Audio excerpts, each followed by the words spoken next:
올해 55인 가정주부 고미애 씨는 요리를 할 때 늘 카메라와 함께합니다. 조리하는 과정을 틈틈이 카메라에 담습니다. 요리하랴, 사진 찍으랴, 시간은 곱절이 더 걸립니다. 하다 보면 이렇게 다 지저분해지잖아요. 네, 조금만 정성을 좀 들여서 보는 사람이 볼 때 좀 깔끔하게 보일 수 있도록.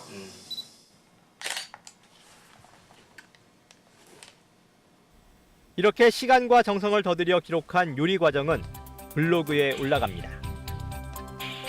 고 씨는 요리 관련 업체에서 일하던 직장인이었습니다. 2년 전 갑자기 회사를 그만둔 뒤 자신의 경력을 살려 블로그를 하기 시작했습니다.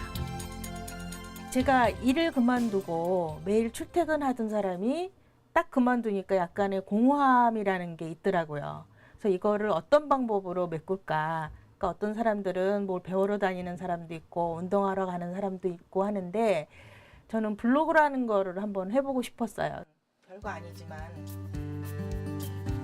집에서 손쉽게 만들 수 있는 자신만의 조리법을 친절하고 자세히 블로그에 담아 올렸습니다.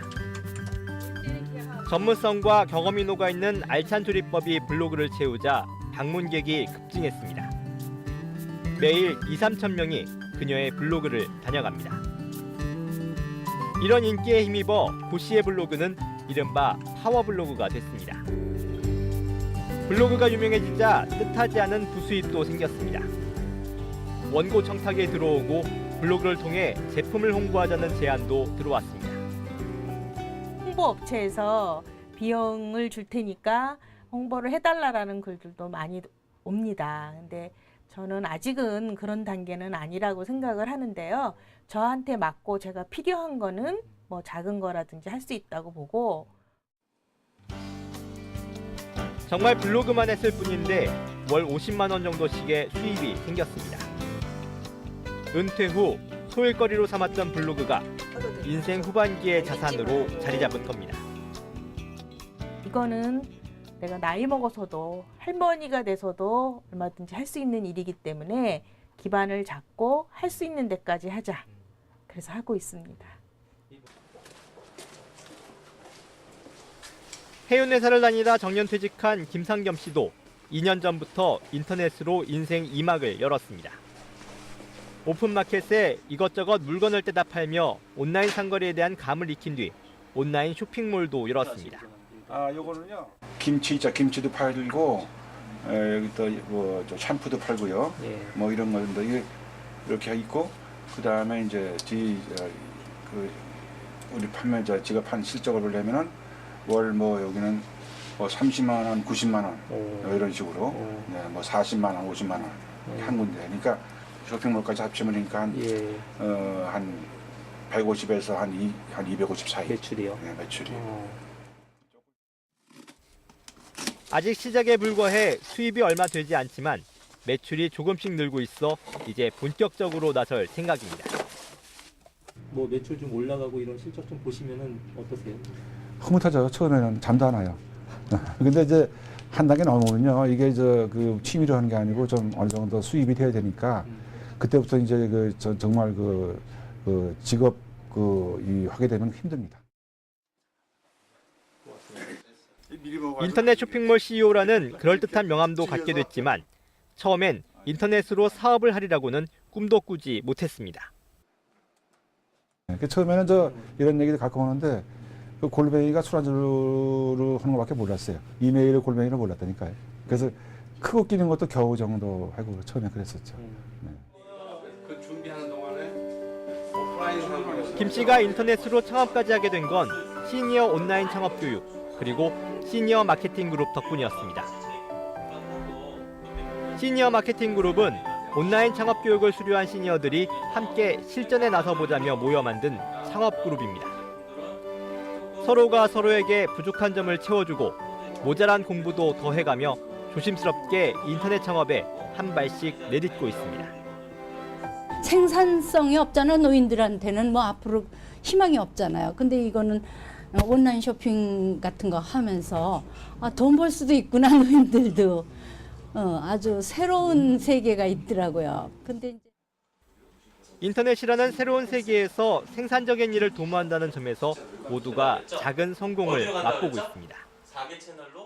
예, 쇼핑몰을 우리 만들어 가지고 여기 있는 우리 ACMG 대표들이 같이 투자해 가지고 좀 이제 장사를 하는 겁니다. 이제 조그만 회사를 하나 만드는 거예요. 그래서 저희들이 아주 용돈을 이제 살살 조금씩 벌기 시작을 하고 있습니다. 지금.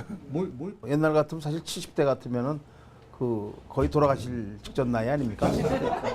근데 이분들은 지난번에 이시영 박사가 말씀하셨지만 요새는 60, 70대에 자기 나이에 0.7곱하라고 돼 있잖아요. 이분들 보면 바로 0.6 정도 곱해도 될 것 같아요. 그러니까 70이 62, 42, 42살 정도의 그 능력과 활력, 용기와 배우는 데서 끝나지 않고 실제 온라인 판매를 경험해 보면서 자신감을 갖게 된 것은 이 그룹 활동의 수확입니다. 그 아이템을 선별하는 능력이 훨씬 더 높습니다. 그래서 승률이 높다고 봐야 되죠. 그래서 간단하게 제품 등록하는 기법만 가르쳐 드리면 판매로 전환할 수 있는 확률이 높아진다고 볼 수 있습니다. 그래서 그런 부분이 이제 시니어들의 강점이라고 말씀드릴 수가 있습니다. 기획서를 먼저 만드셔야 돼요. 사실 올리는데 중장년층의 온라인 창업은 꾸준히 늘어나고 있는 추세입니다. 한 인터넷 호스팅 업체에 등록된 온라인 쇼핑몰 운영자 가운데 50대 이상은 7,500여 명. 아직 많은 수는 아니지만 3년 전 4,500여 명이었던 것과 비교하면 뚜렷한 증가세를 보이고 있습니다. 조용준 대표는 일찌감치 인터넷 상거래에 눈을 뜬 경우입니다. 3년 전 퇴직하면서 그는 실버 사업에 뛰어들었습니다. 그와 동시에 부수입이나 올릴 목적으로 병원들을 대상으로 한 의료기구 온라인 쇼핑몰도 열었습니다. 야심차게 시작한 실버 사업은 지지부진했지만 온라인 쇼핑몰은 활기를 띠기 시작했습니다. 첫 해 2천만 원 매출을 올렸던 온라인 쇼핑몰은 3년 만에 연매출 15억 원에 내실있는 회사로 성장했습니다. 조 대표는 이제 온라인 쇼핑몰 사업에 주력하고 있습니다. 기술적으로 부족한 부분은 젊은 인력을 활용하면 되기 때문에 온라인 사업이 오히려 시니어에게는 더 경쟁력이 있다고 생각합니다. 거기에 자신의 특성을 잘 접목을 하면 기술적인 문제에는 큰 에러 없이 새로운 자기의 분야를 만들 수 있다는 점에서 젊은 경험이 없고 패기만 있는 젊은 사람보다는 그런 경험과 연륜과 이런 안목이 있는 사람이 훨씬 사업적으로 유리하다라고 저는 판단하고 있습니다. 젊은 세대의 전유물이라는 편견만 깨면 인터넷 비즈니스가 오히려 시니어들에게 더 적합한 사업 모델이라는 얘기입니다. 큰 투자 자금 없이 많은 시간을 투자함에 의해서 효과를 볼 수 있는 부분이 있기 때문에 시니어분들에게 굉장히 적합한 부분이라고 볼 수도 있죠. 그리고 앞으로 이제 시니어분들이 온라인 쪽 진출을 많이 하고 계시기 때문에 시니어를 대상으로 하는 사업 또한 시니어분들이 접근해 볼 수 있는 부분입니다. 앱 컨설팅이라는 새로운 영역을 개척하고 있는 64살의 김영한 대표는 10여 년 전 벤처 열기 속에서 인터넷 고용 사업을 벌였다 쓴맛을 본 적이 있습니다. 다시는 인터넷 쪽의 일을 하지 않겠다고 다짐했지만 스마트폰이라는 신세계를 만난 뒤 생각이 바뀌었습니다. 시험 삼아 만들어 본 비즈니스 관련 애플리케이션이 일주일 만에 판매 순위 1위를 기록한 것을 보고는 자신도 깜짝 놀랐습니다. 그때 이제 생각한 게 이쪽 비즈니스 쪽 시장은 어차피 그 젊은 애들이 못하는구나.